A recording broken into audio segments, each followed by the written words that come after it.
Hi there, it's Catherine, your lawyer friend and guide, and this is the #1 podcast for legal careers in Japan.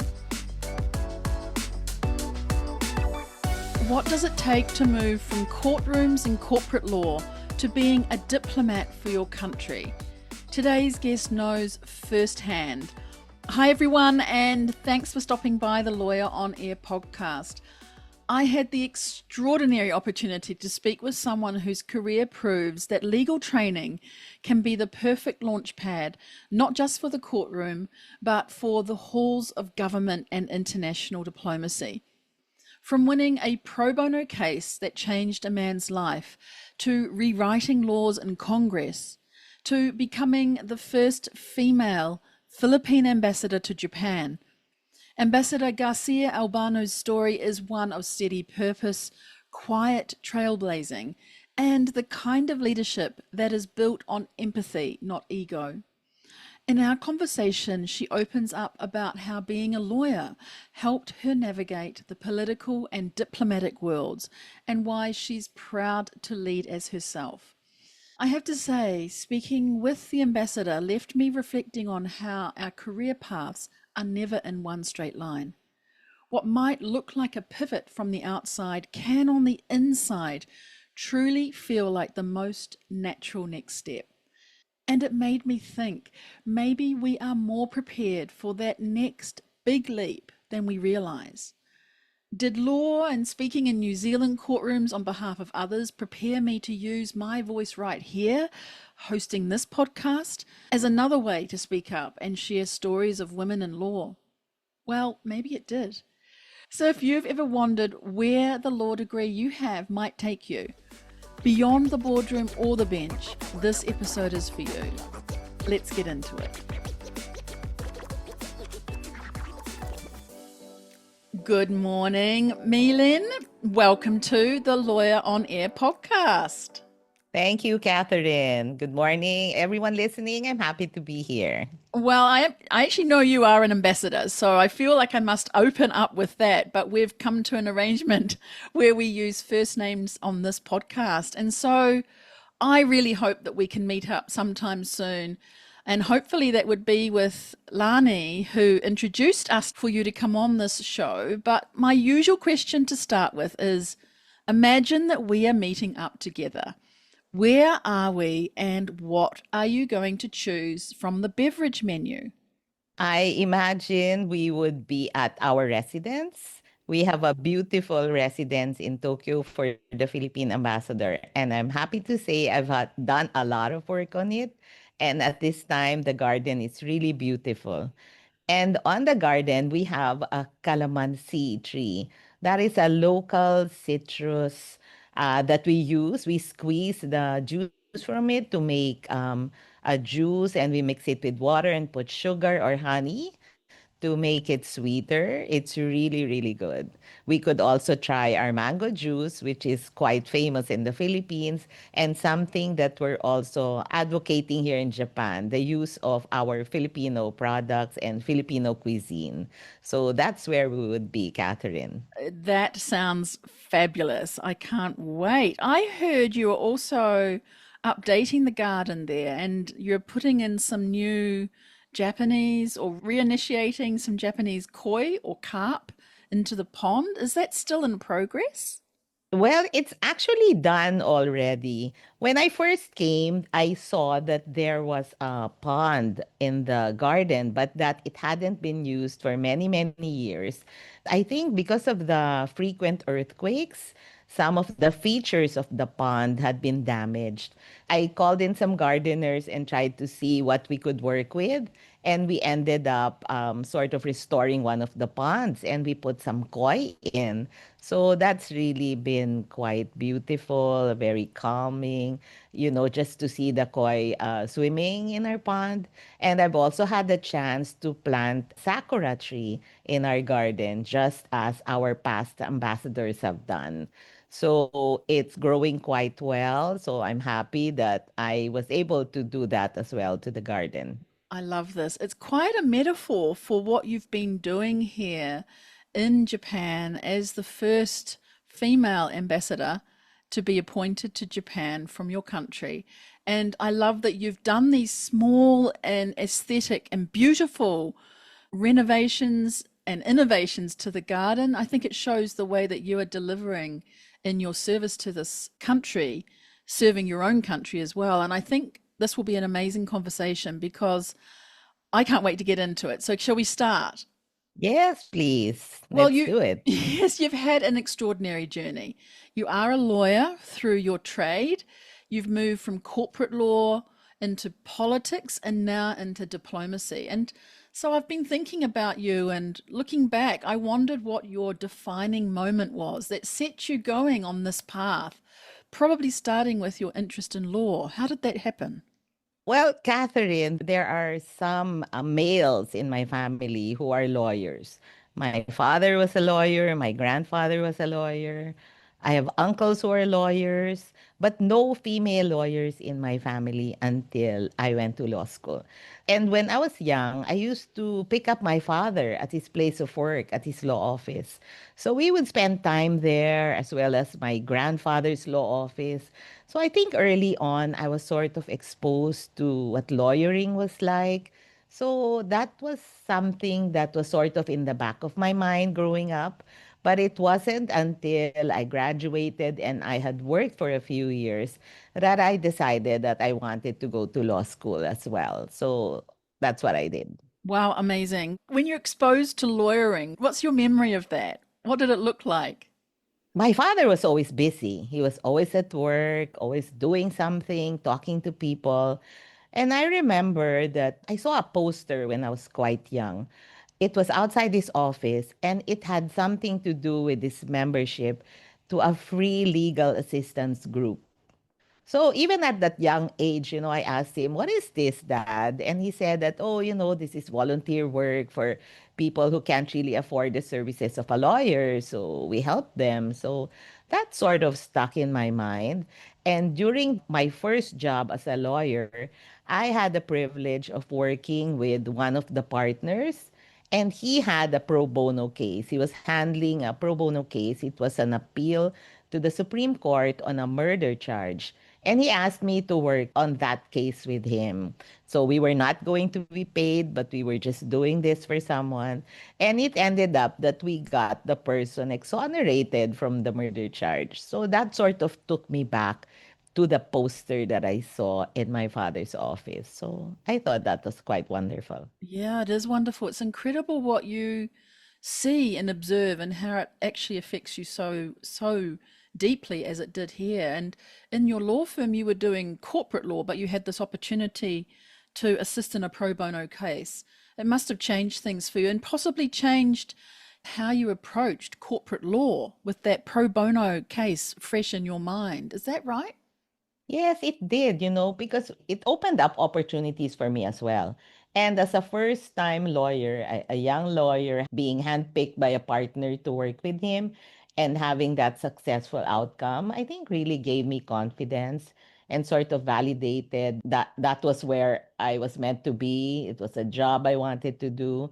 So it kept me interested in the legal profession. Yeah. And how long were you there for in that firm or in the law there?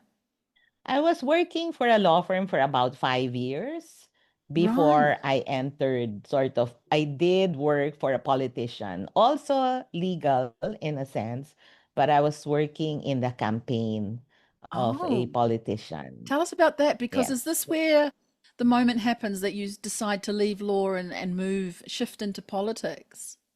I didn't really leave law yet at that part because we were on the politician's legal team.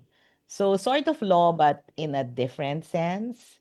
And I met so many people who were young politicians at that time who I still know until today, either them or their fathers, people we had worked with I would say 35 years ago. So it's also been very nice growing up with them, not just in the legal profession, but also in the political arena. So we have made a lot of friends and connections that way. And until now, we still keep in touch. We still help each other. So even though I'm in a different line of work, I still get to talk to them. Exactly. And what is it then when you were in the politician's legal team that again made you think, I'm in the right place? You know, you had that moment when you were doing pro bono and when you came into law, you thought that. Was there another time or a timing during this political campaign when you were in the legal team that you thought, yeah, I definitely want to be in this area and maybe, just maybe, I want to do something in politics too? At the time, I sort of didn't think that I wanted to do something in politics, but I did like that I was able to help a candidate that I really believed in. We set up a political party for him and then recruited other politicians who were of the same mind and who wanted to join him, his advocacies and his vision for a better government. So I really enjoyed doing that. That's amazing. Okay, so I'm curious now when that did happen that you decided to go into politics. Can you tell us about that? Well, at the time, I was already working for many years in government. So I was doing legal work, but in government already. So my father and my brother, who were both politicians, asked me, would this be something that you'd be interested in doing? Because in the Philippines, we do have term limits. So people in Congress, in the House of Representatives, can only run for 3 consecutive terms and then they cannot run. They're term limited. So my father did that, my brother did that. So at some point, my brother and my father talked to me, whether this was something I would be interested to do. So I hadn't thought about it honestly. But when they talked to me about it, then I had a serious think. I discussed it with my husband. And I thought, why not? I thought I was sufficiently prepared. I had worked in the private sector, in the public sector, and I thought that was a challenge that I was willing to take. So I did take some time to prepare for it, and then I decided to run. And luckily, I won and was able to serve in Congress for 9 years. Wow. How many women were there in Congress when you joined? Oh, at that time, maybe around 10%. I see. Did it grow over the time that you were there? Because you were there Yes, for, you did three successive terms. yes, I did. It grew over the time that I was there, and it continues to grow now. Right. Exciting. What did it feel like being in there after having been in law, pure law, I suppose? Was it different? Did you have to bring out different skills than you did as a lawyer, for example? No, I don't think it did because as a lawyer, we were working on cases. And then when I went to government work, then we were working on policies. So when I was at Congress, it was like a happy mix of both. I had experience of how the law worked or how it didn't work. I had experience with how the law affected the performance of government, especially the budget, and the needs of the government agencies in terms of laws that could help them do their work better and sort of the budget requirements that they needed to do their work well. So all of that I was able to take and try to work with legislation to address all those questions. So I think it was sort of a happy mix, a natural progression, and I was happy that it worked out that way. I love that, a happy mix of both. And I think when we're lawyers and we find something else to combine into it, it's the recipe for a really, really happy career path. I firmly believe that. And since you've made these changes, would you call it reinvention each time, or is it really a morphing of you into different things each time? What's kept you able to transition into each of these different positions? Someone would see them perhaps as very separate. You've said they're a mix in a way. How have you been able to do that? What's led you to do that? I think I wouldn't call it a reinvention. I think I would just call it a natural progression of what I had been able to do. And, at some point, I did the most that I could do at that job. And it was like just logical that I would move someplace else. It was just a happy coincidence that at that point where I felt I was doing a lot and couldn't really do a lot more than another opening opened up. And because I was ready, I was able to take advantage of it. So that's pretty much how it worked out in my case. I love it. The door is ready for you to knock on and it opened and you took it. Yep, yep. Perfect. And then now you are ambassador of the Philippines to Japan, a major milestone. How did that come to be for you that you were able to come to Japan as first female ambassador of the Philippines to Japan? So again, I had come to the end of my 9 year stint in Congress. So I was sort of in between things, didn't know if I wanted to retire. I was sort of involved in a government agency in the where I live in Davao City that was trying to do something to better the conditions at our airport. And then we got involved in the campaign of President Marcos, and we were able to assist him. And at the end, there were openings. As in any new administration, many openings that came up. And one of those was the post of ambassador to Japan. So I applied for that. And luckily, I was considered. And the president appointed me. So here I am. Amazing. But I've heard this is not your first connection to Japan, that back in your childhood you also had a connection to Japan. Can you tell us about that? Yes, Davao City at one point, and this was before the war, it had the largest number of Japanese citizens living in the Philippines. There are about 20,000 of them. And my grandfather, he transferred to Davao City as a young lawyer, was working with a Japanese businessman who had relocated to Davao to work on the abaca industry. So a lot of the abaca products were coming from Davao pre-war. And after the war, my grandfather, I mean, was also appointed mayor and he oversaw the reconstruction of Davao City. So ever since then, there have been many Japanese citizens who continue to reside in the Philippines up to this day. So that we have, and they've been, in the last few years, very welcome.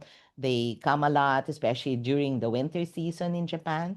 And we have a Japanese school, we have a Japanese museum, we have a Japanese shrine, Japanese tunnel. So all things Japanese, many Japanese restaurants in Davao City too.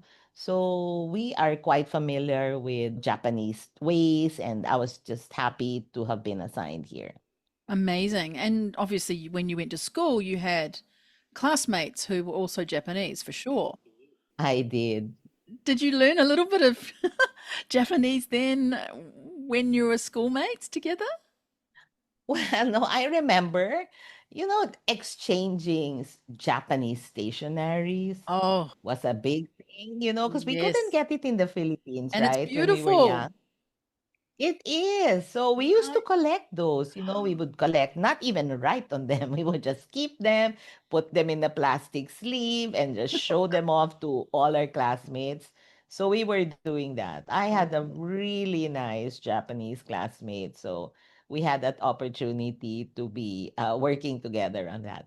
Oh, it feels like this was destined for you. But you've been in Japan now since the end of 2022, I believe. Yes, I've been here 2.5 years. And how has it been? How's Japan been treating you? Have you encountered both amazingly good things, but also maybe even some resistance here or not? Tell me, how's it been for the last few years? It's been very good, I think. Even before I came, some of my friends in the Philippines were telling me that, oh, the Japanese might not necessarily be used to dealing with women leaders because there's not a lot of Japanese ladies in very high level places in government. So they said, watch out, you might have a hard time. But I didn't encounter anything like that. I was just happy to do the work. I thought that they met me, they knew I was the representative of the Philippines, and they just dealt with me in a very professional manner. So I never felt that there was some difference to the way I was treated because I was a lady. Yeah. Do you think anything about your background with your having brothers and a father in your life there, did that make any difference to the way perhaps you interacted with Japanese people when you arrived? Because it's not only one way, isn't it? It's you also from your side interacting. That's true.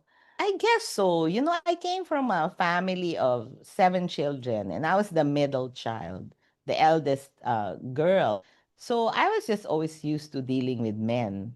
And I wasn't used to being treated like a girl. I was like, one of the family, not necessarily better or worse, not treated any differently. So even when I was growing up, whatever achievements I did, I didn't attribute it to being like a lady or had anything Mm, to do with my gender. It was just something that I got done. So that's the way my family treated it as well. So I think mm. that might have something to do with it. Could do. And that's very similar to my family and the way I approach things as well. But something does come up for women a lot as they get senior, even, is this word that gets thrown around, imposter syndrome, which I think more people are saying nowadays as confidence gap, maybe. It often creeps in during transitions or when we get into new roles or perhaps even come into new countries. But have you experienced that at any point through your life so far, this confidence gap? And if you have, how have you pushed through it? I think sometimes I bring it upon myself. Sometimes I question, am I the right person here? Am I doing the right thing? But I don't let it stay on my mind for a very long time because I just do what I need to do, and what I need to do gets done, and it gets done in a manner that I want it to be done. So I'm quite happy with the outcome. I think another circumstance that helps me is that my husband is very supportive. He thinks I'm great. He thinks I can do anything. He's constantly pushing me to just get out of your shell, go do it, go do something different.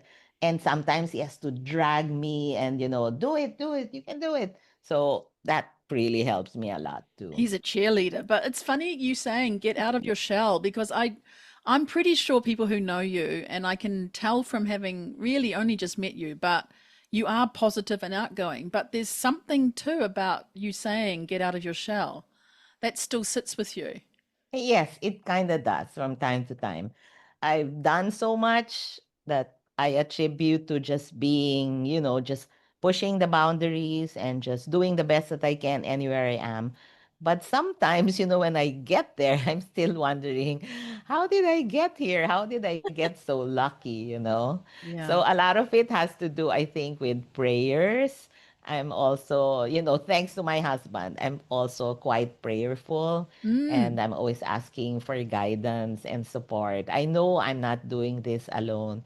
Even in the embassy, the fantastic work that we do here is, largely not due to me. It's a lot of collaboration with all the wonderful people who work with us here and who provide me the support that I need to do my job well. Fantastic. And I want to talk about that in a little moment. I did also want to ask you, though, is there something that's come up for you since you've done all of these several roles you've had so far? Maybe there's a myth about women in leadership. Maybe it's in law or politics, diplomacy. Something that you've heard that people believe is true, but it's not true, and that you'd love to take the time to set it straight.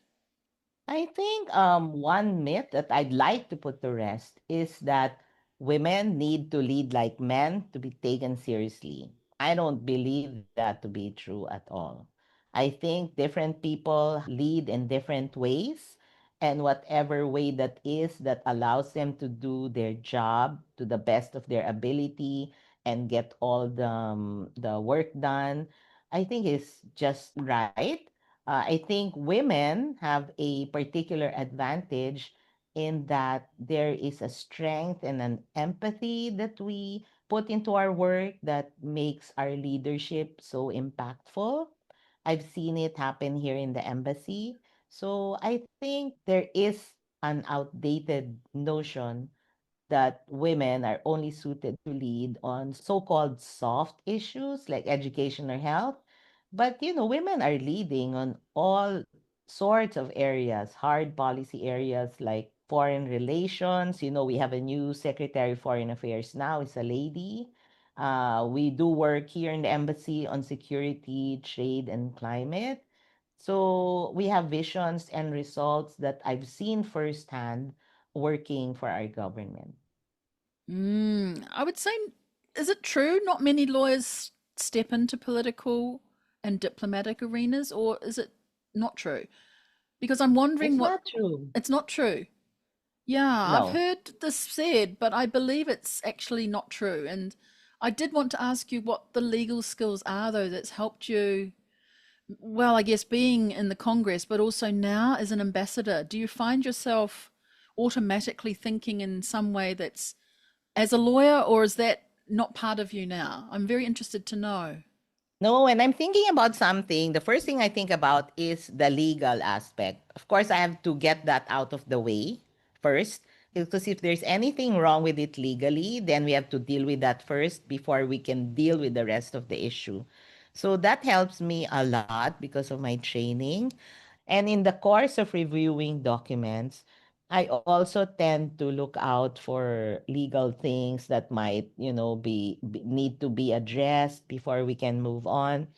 I think in terms of listening carefully and being mindful about what I'm doing, building strong arguments and finding common ground, these are skills as a lawyer that I learned that I find are also very helpful in diplomacy. For sure, finding common ground, I think, is very important in what you're doing. And It many people, is. yeah, many lawyers actually forget that along the way somehow and find that there's either one side or the other side. And it's sometimes that common ground piece can disappear a little bit. That's right. I was sort of like that in the beginning, but I Mm, found that, it wasn't really doing for me. So the common ground is the more important one. That's where things happen, I think, when you get to that point and you're able to bring more people into the conversation because you're trying to find common ground. exactly. I'm guessing that some people have clicked on this episode to listen because you're a lawyer who's moved into being a diplomat. Is there anything that you could give to them as guidance, how they could approach doing what you've done? Maybe not as an exact template, but what things have helped you along the way, or that young lawyers perhaps could think about for the future if they wanted to become a diplomat? I think young lawyers wanting to be diplomats should realize that it's sort of a different world, but not too far off from what they were doing in the past. So I always tell people I work with here not to be afraid to ask questions. I think leaders are always happy to help out, especially if they know that they can guide their officers well as long as they know exactly what they need to be doing. So asking questions for me is very important. And I think they shouldn't have to fear having to ask and showing that they know less than they do. That's perfectly par from the course. Lawyering is not exactly the same as diplomacy. So as long as they're willing to learn and as long as they're willing to ask the hard questions and learn from what they hear, I think that's very important. Yeah, so you've mentioned it's a different world, but not too different. As lawyers, it's not the same as diplomacy. How is it not the same? What is different, in fact? So it's almost like looking at a Venn diagram, isn't it? You've got diplomacy on one circle, lawyering in the other, and you've got that bit in Mm-mm. the middle that's the same. But what's the thing that's a little different? I think from lawyering, you sort of expect actions that are done faster than they would be in diplomacy. You use the same skills of arguing, working together, finding common ground. But in diplomacy, the results happen at a much slower pace. And it's sort of, you have to keep going back at it and doing the work over and over until hopefully, you reach the point where you get the result that you are after. So that's, I think, how it differs from lawyering. I did not expect you to say that. That is something I've not heard before. I really love that, expecting actions to be done faster as a lawyer than diplomacy.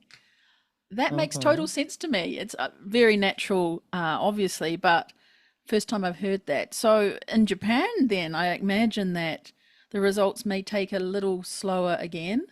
Yes, they do. But they do happen.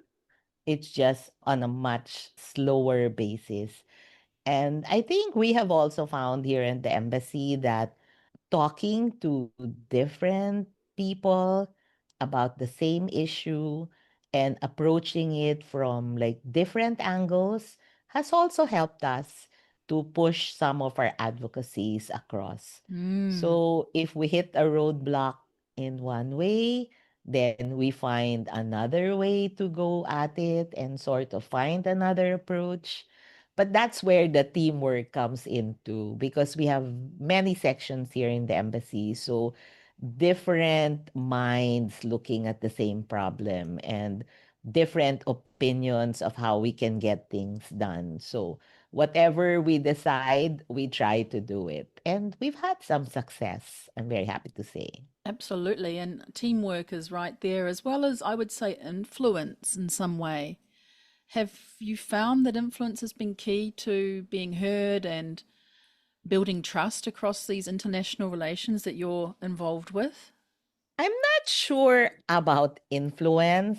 I think what I've found to sort of work in that sense is that being heard and building trust is a lot about empathy.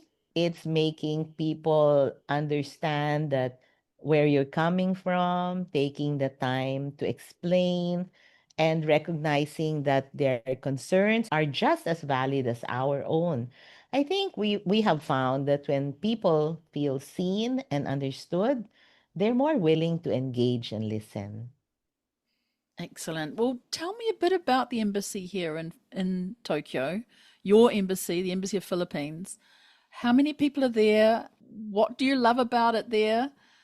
You've been speaking about the different teams and the people who work there. I'd love you to do some publicity for your embassy and tell us Okay. about it because, of course, I revolve around other circles in different APAC countries, especially New Zealand embassy, but I am very fascinated to hear about your embassy. So please tell us about it. Yes, so I recently learned that our embassy in Tokyo has the largest personnel complement of all the embassies of the Philippines around the world. So that was surprising to me. But in terms of how much we do in Japan, doesn't turn out to be as surprising as I thought. So we work on diplomacy. We also have a trade office. We have a tourism office. We have an agricultural office. We have a labor office. And we have a defense office. Our labor office here is quite large because we take care of 340,000 Filipinos who are here in Japan. So that's quite a large migrant community. And we make sure that when they have problems, we're able to deal with them in an expeditious manner. So one of our concerns is that when natural disasters happen here in Japan, we have to be able to reach out to our Filipino communities where they are and find out if they are having problems because of the natural disasters and how we can help them. So as far as our tourism office is concerned, you know that the Osaka Expo is taking place now until October 13th. So we do have a Philippine pavilion that has been getting a lot of attention.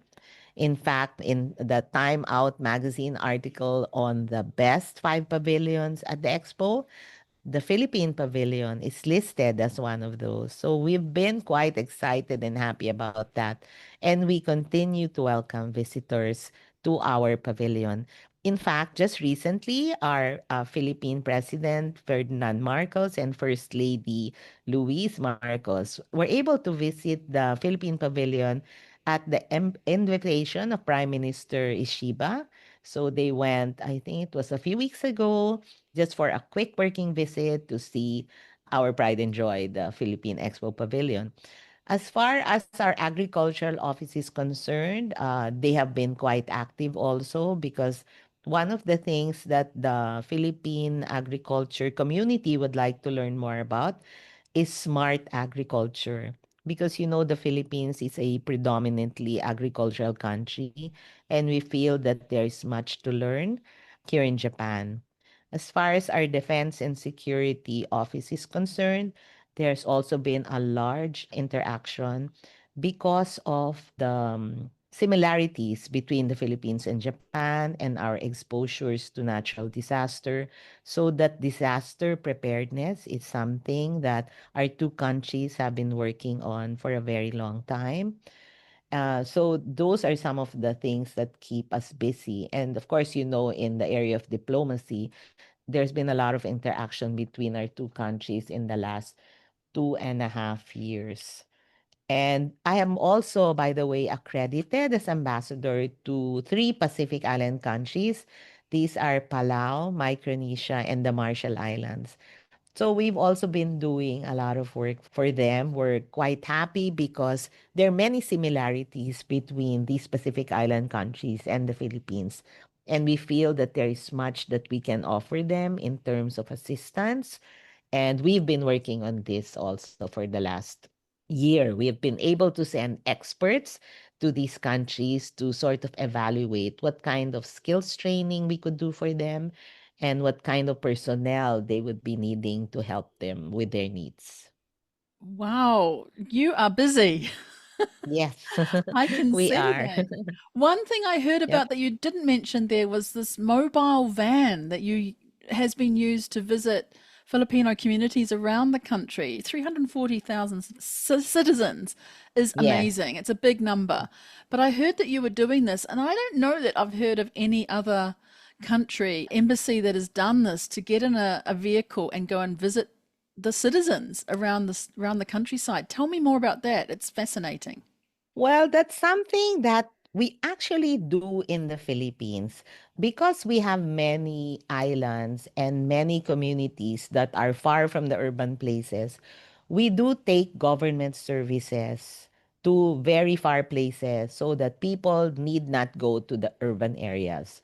So, with more reason here in Japan, we do that because our migrant communities and our Philippine residents here in Japan are scattered all over the country. So we make sure that they don't need to come to Tokyo, Nagoya, or Osaka to seek consular services. We make sure that we reach out to them wherever they are and bring our services to them and get to know them in the process too. We want to link up with more Filipino communities who are far from Tokyo so that in times of disaster or other problems, we know who we can reach to get immediate word on how our Filipinos there are doing. So aside from bringing the consular services of the embassy, we also bring with us our agricultural attaché to tell them about employment or business opportunities that they could be doing in the Philippines through the relatives that they have there. We also have our tourism office to tell them about our different tourism initiatives in the Philippines and to ask them to invite Japanese friends to visit the Philippines. We also have our labor section that goes with us at the consular missions so that Filipino migrant workers who may be in that area and who have questions regarding their contracts or conditions of employment are able to immediately ask someone at the what we call mobile service to answer their questions. And we have found that because of all these outreach programs that we have been doing, a lot more Filipinos are reaching out to us here in the embassy. We want them to feel that we are here to help them, that they don't need to be afraid to ask questions, that we are not here to turn them into the authorities. We are here to help them out as citizens of the Philippines with whatever problems they may be having here. That's fabulous. I'm glad you explained all of that. And I know you also had a plan to pilot online voting from Japan, perhaps in the recent election in May. Did that end up happening? Yes, we did that. Fantastic. Yes, and it was, I think, successful for an initial effort. There was some resistance from some of the older community members who were not quite as internet savvy as we would like. But we did arrange also outreach missions, and we met with Filipino community leaders to teach them how to do this internet voting. And then through teaching them, we also ask them to reach out to their community members and help them as well. So this was a pilot which I think went pretty well. I thought it had good results. So something we can continue to work on for future elections. Fantastic. Well, I'm going to head back to a question I missed when I was getting so involved in what you were speaking about with your embassy. But I have been asking every guest on this season 10 of the podcast a pivotal moment over all your career, something that really was, now looking back for you, a pivotal moment that perhaps was a decision, maybe an event, a challenge, something that really changed everything for you and what you learnt from that. I think one of them might have been at one point I was working at a government agency. So I was not quite high up yet, but I was managing a project. And my superior did not exactly like what I was doing. But, of course, I had to do what I needed to do, right? I had my mandate, so that's what I did.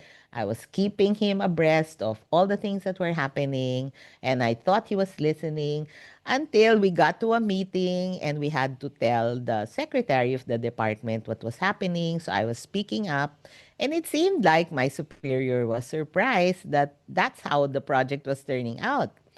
And he got me fired. So I was out of the department for 4 months. But later, the secretary of the department called me back and asked me to report back to work. And I was telling him, there's really only so much I can do if I continue to work with that person. So the secretary told me, "Oh, you have carte blanche. Who do you want to work with? I just want you back. So you choose who you want to work with and continue the good work that you were doing." So that sort of impressed upon me that as long as I'm true to myself, as long as I'm doing what I need to do, then, it will work out fine. And that was a perfect example for me about just doing the best that you can and let everything else happen. I was glad that the secretary believed in me and asked me to come back to work. And I continued the work that I was doing to a very successful conclusion, I thought. Whoa, what a story. I didn't realize you were going to say you got fired, but Yep, then you I got did. invited back. Yes. So I was Right. surprised, but happily so when Happily. I found out the reason why I was invited back. Yes, indeed. Well, if you could wave a magic wand, I'm just wondering what you would do with it to change something. Maybe it's about the way women rise up through law, through public service, through diplomacy. What would it be, that thing you could do if you could change something? I think looking back at my career and the opportunities that I was given and the role of women in the many offices that I was at, I would have welcomed more training, I think, mentorship as well, and just helping us to navigate the different offices where I worked. I didn't get much of that. A lot of that was, just me trying to find out, what's the best way to do things, and if one way didn't work, then try another thing. And it largely had to do with a lack of training and a lack of sort of realization that things were different for women when I started working, which was, oh gosh, 25 years ago. So it was very different at the time. And we just sort of hit and miss and, just try to do the best where we could. But I'm happy that, where I am now, sort of, I guess things worked out and I didn't have too much difficulties. But I do realize that until this day, there are women who still encounter a lot of problems just because of their gender. So I'm happy that the government now is also trying to address this.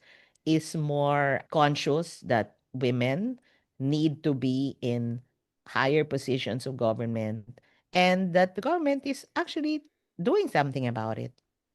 Yeah, absolutely. And I think what you've said made something come up for me was we might have all the skills and the qualifications to do the work, but it's when you get into an office or a role, it's the how to find things out, how to find out the resources or who knows what to help you get to the next step. And I think that's often the hardest thing.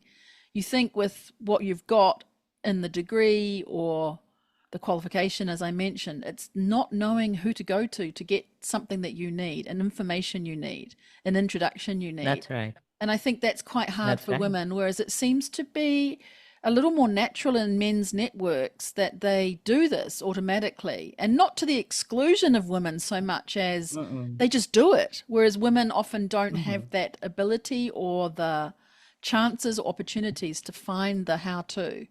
That's correct. I agree with that. So hopefully it gets better.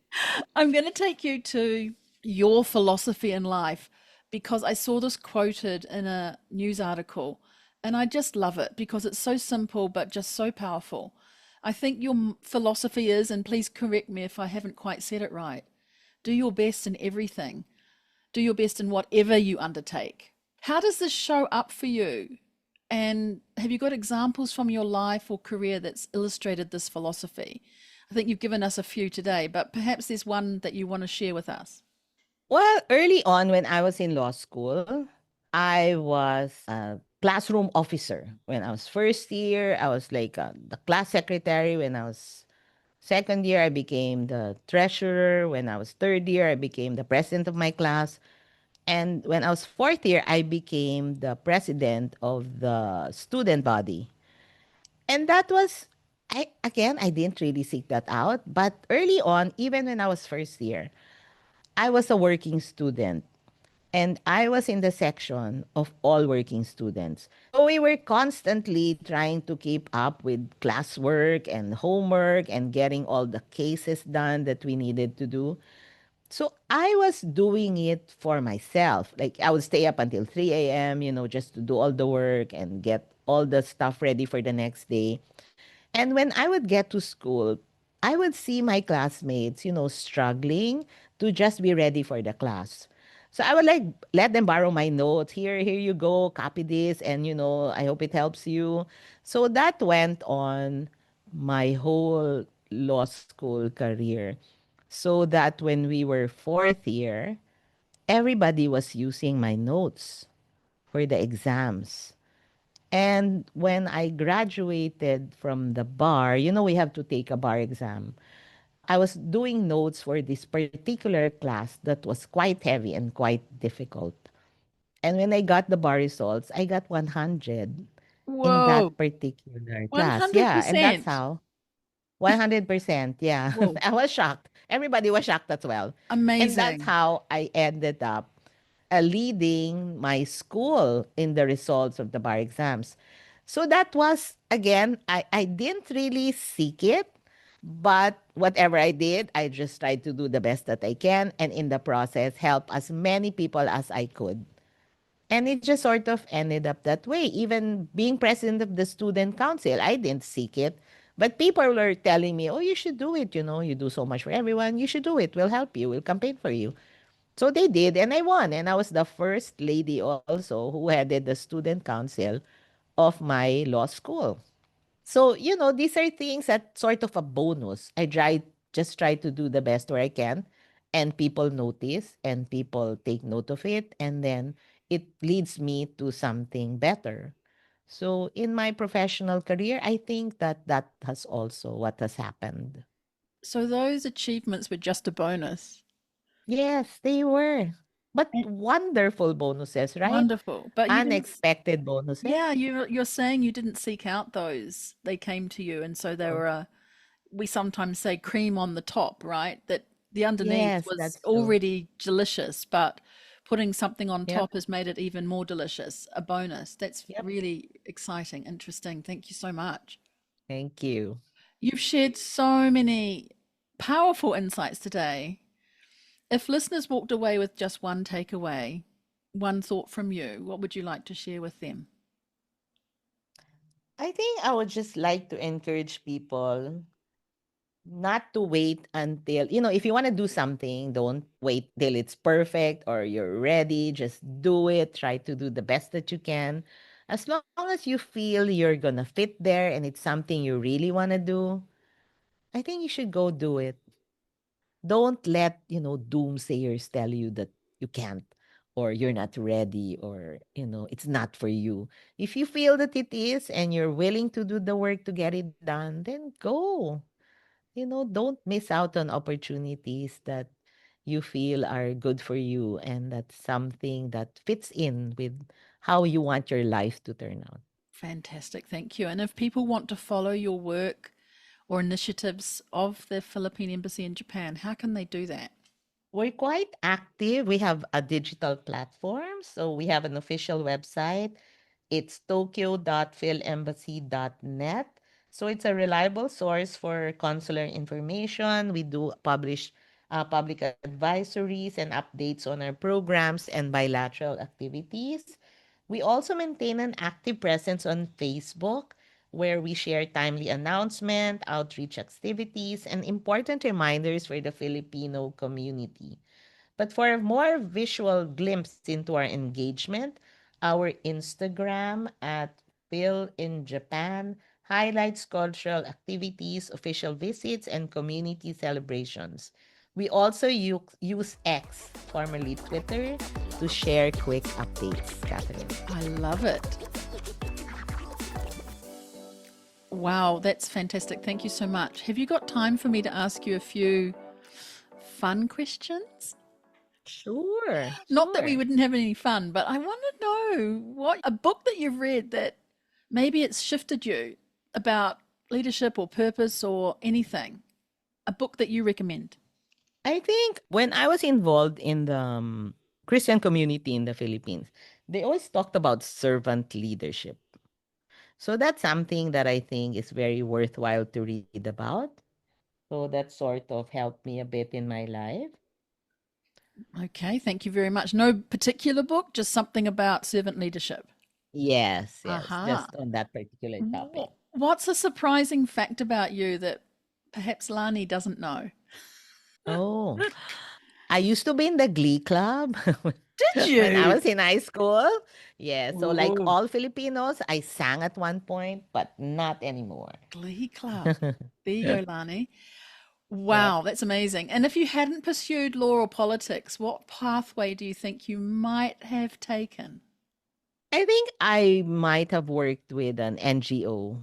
One of the passions that I discovered when I was in Congress was that there's a large community of indigenous women in Davao City and Mindanao who do beautiful work with weaving, textiles, and basket weaving as well.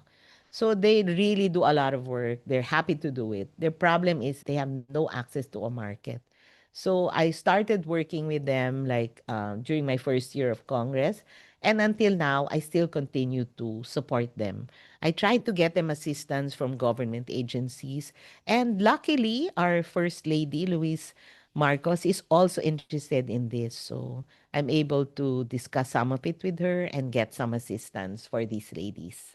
Fantastic. Thank you for sharing that. That's really useful for us to see. And I'm sure we'll see it on Instagram, X, Facebook, and everywhere else as well. Some updates on that as well. Thank you very much. And the last question is just your favorite way of unwinding at the end of the day. What do you like to do?